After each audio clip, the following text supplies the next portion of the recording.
আসসালামু আলাইকুম বন্ধুরা। Oppo A3x ডিউরেবিলিটি চ্যাম্পিয়ন এবং কালারওয়েজ 15 দারুণ একটা ফিচার সম্পর্কে আজকে আপনাদেরকে জানাবো। আমাদের বাসায় অনেক সময় দেখা যায় যে বয়োজ্যেষ্ঠ বা বাচ্চা কাচ্চা থাকে, সেক্ষেত্রে ফোনটা ইউজ করতে কিছু কনফিগারেশন দেখা যায়।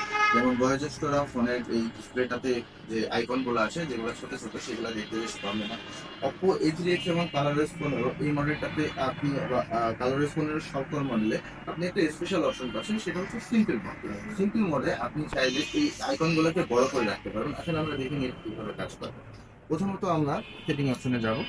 আমরা সেটিং অপশনে যাওয়ার পরে আমরা এখান থেকে স্পেশাল ফিচার অপশনে চলে যাব এবং আমরা সিম্পল মোড দেখেন না একটু দেখেন প্রত্যেকটা ফাইলে কিন্তু সাইজটা অনেক বড় হয়ে গেছে এবং এখান থেকে আপনি চাইলে সেটিংস এর একদম খুব গুরুত্বপূর্ণ সেটিং বাদে অন্য কোনো সেটিং আপনাকে শো করবে না। আরেকটা জিনিস হচ্ছে, আপনি যখন সাউন্ড প্রেস করবেন সেক্ষেত্রে আপনি চাইলে কিন্তু এই সাউন্ডের অপশনগুলো অনেক বড় বড় দেখাবে। তো দেরি না করে